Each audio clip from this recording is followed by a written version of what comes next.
Good morning students. Quadrilateral का chapter चल रहा था। अब तक क्वाड्रिलेटरल के टाइप्स हो चुके हैं ट्रेपेजियम, पैरेललोग्राम और काइट। ट्रेपेजियम क्या बताया था कि जिसके अंदर opposite sides, one pair of opposite sides है वो ओनली पैरेलल होगा, इक्वल नहीं होगा, ये ध्यान रहे।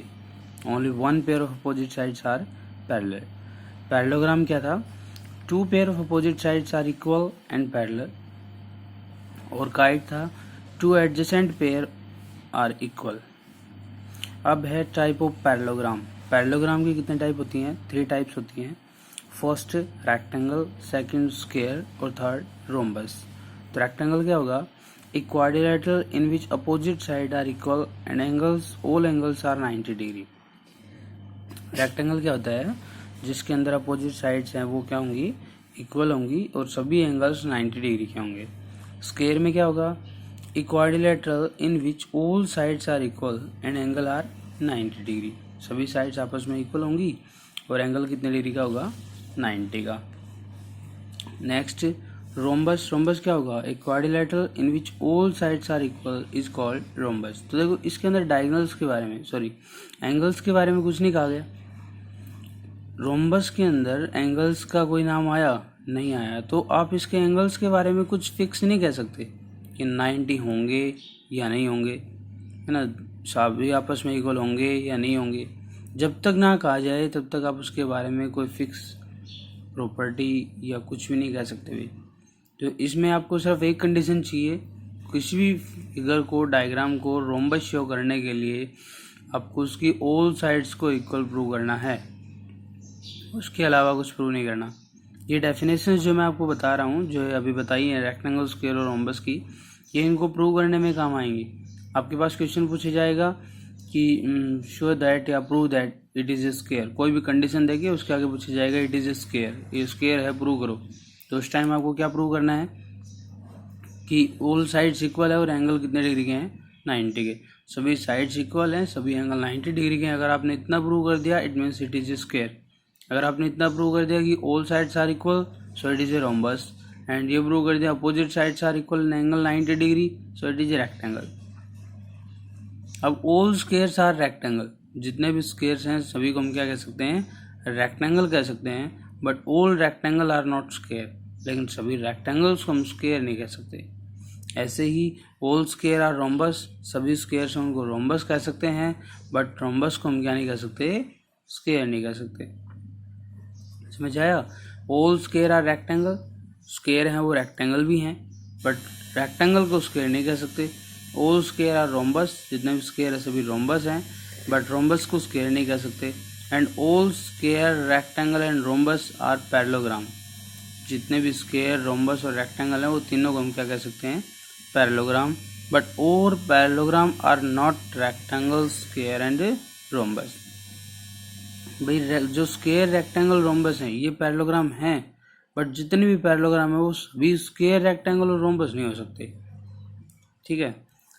आगे है property of diagonal. Property of A diagonal. Diagonals की प्रॉपर्टी सभी की सेम है, सॉरी मतलब सभी के लिए 3 पॉइंट्स है, आपको ये याद रखना है। अगर ये आपने अच्छे से समझ लिए तो समझ लो कि किसी भी फिगर की, चाहे वो रेक्टेंगल हो, स्क्वायर हो, रोम्बस हो, उसके डायगोनल्स की प्रॉपर्टी आपको याद रखने में कोई परेशानी नहीं होगी। फर्स्ट है कि if angles are 90 degree then diagonals are equal. मतलब आपको फिगर नहीं देखना है, डायग्राम नहीं देखना है किस टाइप का है, रेक्टेंगल है, स्क्वायर है, रोम्बस है, कुछ भी हो, आप सिर्फ ये चेक करो उसके एंगल्स कितने डिग्री के हैं। आपको दिख जाता है कि भाई सभी एंगल्स 90 डिग्री के हैं, तो उसके डायगोनल हैं वो आपस में इक्वल होंगे, चाहे वो कोई भी फिगर हो। अब अगर if opposite sides are equal and diagonals are bisect each other, अगर किसी फिगर में अपोजिट साइड्स इक्वल हैं तो उसके डायगोनल आपस में क्या करेंगे? बाइसेक्ट करेंगे। अब सभी एंगल्स 90 डिग्री के किस किस में होते हैं? रेक्टेंगल में होते हैं और स्क्वायर में होते हैं। तो रेक्टेंगल और स्क्वायर दोनों का डायगोनल इक्वल होगा। अपोजिट साइड इक्वल कहाँ पे होती है? पैरेललोग्राम में अपोजिट साइड इक्वल होती है, रेक्टेंगल में अपोजिट साइड इक्वल होती है, स्क्वायर में ऑल साइड्स इक्वल होती है तो अपोजिट तो इक्वल होगी।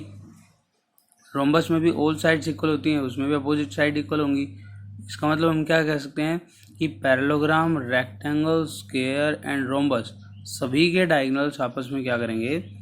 बाइसेक्ट करेंगे। बाइसेक्ट का मतलब होता है 2 इक्वल पार्ट्स में डिवाइड करना। जैसे कि ये आपके पास एक पैरेललोग्राम हो गया और इस पैरेललोग्राम में ये दो डायगोनल्स हो गए, तो ये जो पॉइंट है इस पे बाइसेक्ट करेगा, ठीक है। मतलब ये पार्ट इसके इक्वल होगा और ये पार्ट इसके इक्वल होगा। नेक्स्ट है all sides are equal, diagonal और परपेंडिकुलर बाइसेक्ट ईच अदर। अब ऑल साइड्स इक्वल किस में होती हैं? एक रेक्टेंगल में एक स्क्वायर में होती हैं और एक रोम्बस में। अब स्क्वायर में ऑल साइड्स इक्वल हैं, रोम्बस में भी ऑल साइड्स इक्वल हैं। अब मान लो 1 मिनट के लिए कि ये एक स्क्वायर है, तो भाई ये जो एंगल है ना ये 90 डिग्री का होगा और इसको बाइसेक्ट भी करेगा। ये भी 90 का होगा, ये भी 90 का होगा, ये भी 90 का होगा। तो 3 कंडीशंस क्या होगी? First, if angle is 90 degree and diagonals are equal, if opposite sides are equal then diagonals bisect, and if all sides are equal then diagonals are perpendicular bisect। all sides अगर equal होंगी तो diagonal perpendicular bisect होगा, उसको 90 degree पे cut करेगा, okay. तो लेकिन ये जो भी प्रॉपर्टी है, जो भी बोला जा रहा है कि इक्वल होगा, बाइसेक्ट करेगा, परपेंडिकुलर बाइसेक्ट करेगा, ये सभी प्रॉपर्टी डायगोनल्स के बारे में है, ना कि उसके साइड्स के बारे में। इन प्रॉपर्टियों को उसकी साइड के ऊपर अप्लाई मत कर देना कि साइड आपस में परपेंडिकुलर होंगी, बाइसेक्ट करेंगी, परपेंडिकुलर बाइसेक्ट करेंगी, ऐसा कुछ नहीं है। अब है पैरेललोग्राम। तो पैरेललोग्राम की जितनी भी प्रॉपर्टी हैं वो मैंने इसके अंदर लिखी हैं, ऐसे सभी की, पैरेललोग्राम, रेक्टेंगल और रोम्बस की सभी की लिखी हैं, ताकि आपको अच्छे से समझ आए और सभी की प्रॉपर्टीज़ को आप अलग से डिफाइन कर सको। बट इसका मतलब ये नहीं है कि इसमें सब कुछ आ गया। मे भी हो सकता है कि कोई एक या दो प्रॉपर्टी या कोई थ्योरम जो हमें प्रूव करनी हो वो बाकी रह गई हो, तो चैप्टर जब करवाया जाएगा तो उसके साथ साथ करवा दिया जाएगा। तो फर्स्ट है हमारे पास पैरेललोग्राम। तो अब पैरेललोग्राम में क्या होता है भाई? ये एक पैरेललोग्राम हो गया ABCD। तो opposite sides are equal. Parallelogram में अपोजिट साइड इक्वल होंगी, तो AB इक्वल होगा किसके? DC के, और AD इक्वल होगा किसके? BC के। एंड पैरेलल, तो भाई AB पैरेलल होगा DC के और AD पैरेलल होगा BC के। भाई पैरेललोग्राम की फर्स्ट कंडीशन है, पैरेललोग्राम की डेफिनेशन है कि opposite sides are equal and lines are parallel, opposite sides are parallel, तो वो हो गया। सेकंड, अगर उसमें अपोजिट साइड इक्वल है तो अपोजिट एंगल भी इक्वल होगा, तो एंगल A इक्वल होगा एंगल C के और एंगल B इक्वल होगा एंगल D के। अब ये दोनों लाइन आपस में पैरेलल हैं, दोनों लाइन पैरेलल है तो ये इनकी ट्रांसवर्सल लाइन होगी। ट्रांसवर्सल लाइन तो एंगल A और एंगल D दोनों कैसे एंगल हो गए? को इंटीरियर एंगल, और इन दोनों का सम कितना होगा? 180। तो फिर ये दोनों लाइन पैरेलल है तो ये भी ट्रांसवर्सल है, तो इन दोनों का सम भी 180 आएगा। फिर ये दोनों लाइन पैरेलल है तो ये ट्रांसवर्सल है तो इन दोनों का भी सम 180 आएगा, फिर इन दोनों का भी सम 180 आएगा। मतलब हम क्या कह सकते हैं कि पैरेललोग्राम के अंदर एडजेसेंट एंगल्स का सम 180 होगा। एडजेसेंट एंगल यही है ना, इनकी साइड है, आर्म्स है, ये वन आर्म है, ये कॉमन है, ये कॉमन आर्म है, तो ये एंगल और ये एंगल दोनों एडजेसेंट हो गए और दोनों को इंटीरियर एंगल है, सम इनका आएगा 180। So angle A + D is equal to 180, angle A + B is equal to 180, B + C, C + D सभी का 180 आएगा। फिर diagonal bisect to each other, वहाँ पे प्रॉपर्टी के अंदर बताया था कि भाई अपोजिट साइड्स अगर इक्वल होंगी तो डायगोनल बाइसेक्ट करेगा। डायगोनल बाइसेक्ट करेगा तो AO इक्वल होगा OC के और BO इक्वल होगा किसके? OD के। Next, diagonal of a parallelogram divide it into 2 congruent triangle. Parallelogram का जो एक डायगोनल है AC, वो इस ट्रायंगल को इस पैरेललोग्राम को 2 कॉन्ग्रुएंट ट्रायंगल्स के अंदर डिवाइड करेगा। अगर आपको प्रूफ करना हो तो कैसे करोगे?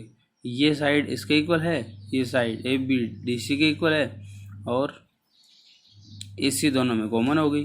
बाय द साइड ट्रायंगल क्या हो जाएगी? कॉन्ग्रुएंट।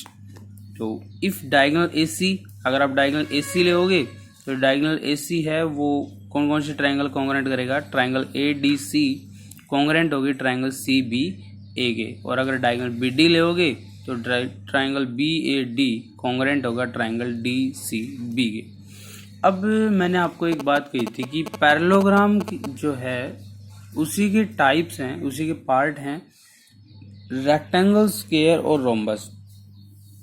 तो रेक्टेंगल, स्क्वायर और रोम्बस तीनों पैरेललोग्राम की सभी प्रॉपर्टीज को सेटिस्फाई करेंगे। तो यहाँ पे जितनी भी प्रॉपर्टी मैंने लिखी हैं कि opposite sides are equal and parallel, opposite angles are equal, interior angles का सम 180, डायगोनल बाइसेक्ट करते हैं, पैरेललोग्राम के डायगोनल कॉन्ग्रुएंट ट्रायंगल में डिवाइड करते हैं, ये सभी प्रॉपर्टी रेक्टेंगल भी सेटिस्फाई करेगा, रोम्बस भी सेटिस्फाई करेगा, स्क्वायर भी सेटिस्फाई करेगा। ठीक है ना? ये जितनी भी प्रॉपर्टी यहाँ पे लिखी हुई है वो सभी प्रॉपर्टीज किसके अंदर अप्लाई होंगी? रेक्टेंगल, स्क्वायर और रोम्बस के अंदर। ओके, नेक्स्ट देखो,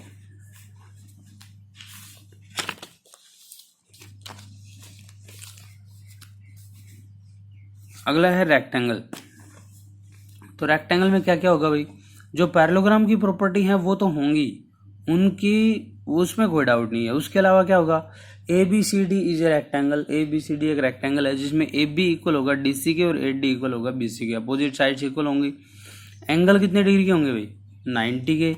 ए B C D is a rectangle, so it is a parallelogram also. अगर ये रेक्टेंगल है तो ये पैरेललोग्राम भी होगा, पैरेललोग्राम होगा तो इसकी अपोजिट साइड्स पैरेलल भी होंगी, और इसमें सभी एंगल्स कितने डिग्री के होते हैं, 90 के, तो अपोजिट एंगल इक्वल होंगे। अब डायगोनल ए बी, देखो क्या कहता है डायगोनल्स की property, diagonal are bisect each other, इसके डायगोनल बाइसेक्ट करेंगे, एंड डायगोनल्स आर इक्वल। ये चीज एक्स्ट्रा है पैरेललोग्राम से, ये चीज एक्स्ट्रा है। क्यों एक्स्ट्रा है, क्योंकि अंदर इसके अंदर प्रॉपर्टी के अंदर ये भी एक्स्ट्रा है। हमें ये बताया गया कि all angles are equal, all angles are 90 degree, तो पर डायगोनल्स भी क्या होंगे, इक्वल होंगे। फिर स्क्वायर के अंदर, अब देखो स्क्वायर की प्रॉपर्टी से पता लग जाएगा, इसमें एक्स्ट्रा क्या क्या है, एक तो ऑल साइड्स इक्वल है, यही एक्स्ट्रा है ना भाई, इसके अंदर ऑल साइड्स आपस में क्या है, इक्वल। एंगल 90 का है तो डायगोनल इक्वल हो जाएगा, अभी हमने ऊपर पढ़ा, if angles all angles are 90 degree then diagonals are equal, but if all sides are equal then diagonals are perpendicular bisect. तो इसके अंदर क्या होगा भाई, ये एक स्क्वायर है तो सभी साइड्स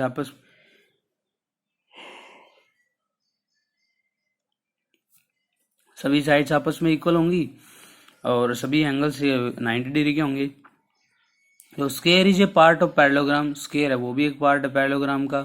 तो A B C D satisfy all the properties of parallelogram, तो ये इसके पैरेलल भी होंगे और इक्वल भी होंगे। अब डायगोनल की प्रॉपर्टी क्या कहेगा कि property of diagonal are equal, तो A C equal B D, क्योंकि उसमें एंगल 90 डिग्री का है। Diagonals are bisect each other, क्योंकि ऑल साइड्स इक्वल है तो अपोजिट साइड इक्वल होगी, इसलिए डायगोनल बाइसेक्ट करेगा। Diagonals are perpendicular bisect to each other, क्योंकि ऑल साइड्स इक्वल है, अगर ऑल साइड्स इक्वल होगी तो डायगोनल आपस में क्या करेगा, परपेंडिकुलर बाइसेक्ट। अब एक चीज इसमें एक्स्ट्रा है, वो क्या कि diagonal A C bisect angle A as well as angle C, and diagonal B D bisect angle B as well as angle D. इसका मतलब क्या हुआ कि ये जो डायगोनल ए सी है, वो डायगोनल ए सी इस एंगल ए को और इस एंगल सी को बाइसेक्ट करेगा, दो इक्वल पार्ट्स में डिवाइड करेगा। आप उसको प्रूव भी कर सकते हो, कैसे, पहले ये दोनों ट्राइंगल ले लो, ट्राइंगल ए बी सी और ट्राइंगल ए डी सी। अब इसमें देखो ये एंगल है, ये एंगल वो इसके इक्वल है, या ट्राइंगल ना ले, ये दोनों लाइन आपस में पैरेलल है, ए बी पैरेलल है डी सी के, तो इसमें ए सी एक ट्रांसवर्सल लाइन होगी, तो ये दोनों alternate interior angle, angle 1 2 3 and 4, तो एंगल 1 इक्वल होगा किसके, 3 के, और एंगल 2 इक्वल होगा किसके, 4 के। ये लाइन इसके पैरेलल होगी, ट्रांसवर्सल होगा तो 1 3 के इक्वल आएगा। ए डी बी सी के पैरेलल होगी और ये दोनों ट्रांसवर्सल होंगे, sorry A D B C के पैरेलल होगी, ए सी इसकी ट्रांसवर्सल लाइन होगी, तो ये अल्टरनेट इंटीरियर एंगल इक्वल हो गए। अब देखो ट्राइंगल ए बी सी के अंदर ए बी इक्वल है बी सी के, क्योंकि ऑल साइड्स इक्वल है। अब ये दोनों साइड इक्वल है तो अपोजिट एंगल भी इक्वल होंगे, तो एंगल 1 इक्वल है 4 के और 1 इक्वल है 3 के, तो 3 और 4 आपस में इक्वल हो गए, और 4 इक्वल है किसके, 2 के, तो 2 और 1 भी आपस में इक्वल हो गए। तो इसका मतलब क्या होगा कि ए सी लाइन है वो एंगल 1 और 2 को बाइसेक्ट करेगी और 3 और 4 को बाइसेक्ट करेगी।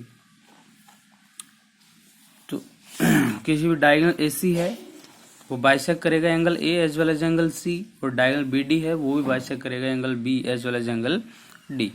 फिर है रोम्बस। अब रोम्बस में क्या होगा, रोम्बस में ऑल साइड्स इक्वल होंगी, A B is equal to B C is equal to C D is equal to A D. Rhombus is also a parallelogram, तो रोम्बस में भी अपोजिट साइड्स इक्वल होंगी और पैरेलल होंगी। Diagonals की property क्या होगा, diagonals are bisect to each other, A O is equal to A C and B O is equal to A D. भाई अपोजिट साइड्स इनकी इक्वल है ना, अपोजिट साइड इक्वल है तो डायगोनल बाइसेक्ट करेंगे। वहां पे जो 3 प्रॉपर्टीज मैंने लिखी थी उसमें बताया था कि अगर अपोजिट साइड इक्वल है तो डायगोनल बाइसेक्ट करेगा, तो जो ऑल साइड्स इक्वल है तो अपोजिट साइड तो इक्वल है ही, फिर डायगोनल बाइसेक्ट करेगा, ए ओ किसके इक्वल आएगा, ओ सी के, और बी ओ किसके इक्वल आएगा, ओ डी के। फिर diagonals are perpendicular to each other, if all sides are equal then diagonal perpendicular. जब ऑल साइड्स इक्वल होंगी तो डायगोनल परपेंडिकुलर भी है, ठीक है। आफ्टर दैट क्या कर सकते हैं हम,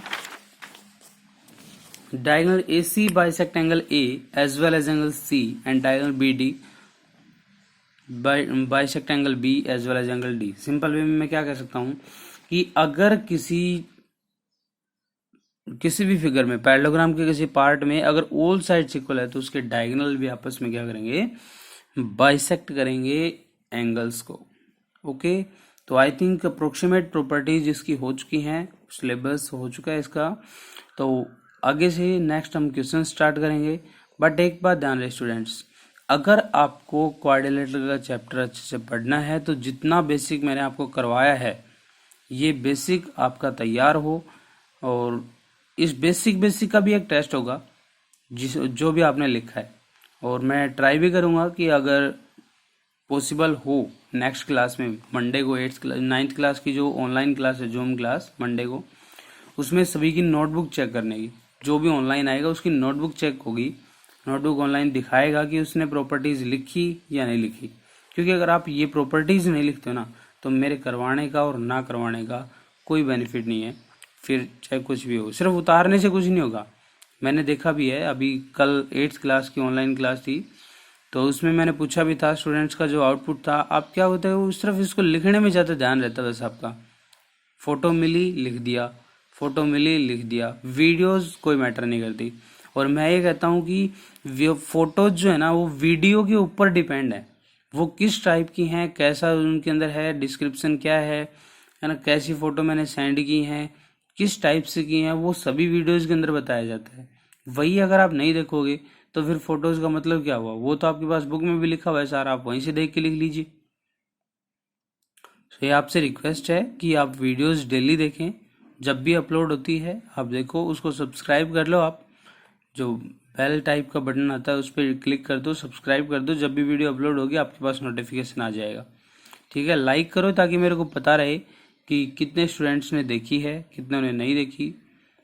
ऑल द बेस्ट स्टूडेंट्स, अच्छे से रहें, सेफ रहें, सुरक्षित रहें, घर में रहें, बाहर नहीं घूमें। अगर कोई ज़रूरी काम भी है तो आप पेरेंट्स के थ्रू कीजिए, खुद आप घर से बाहर ना जाइए। और फिर भी अगर जाना पड़े तो मास्क सैनिटाइज़र का यूज़ कीजिए, सेफ्टी यूज़ कीजिए स्टूडेंट्स। Okay, thank you.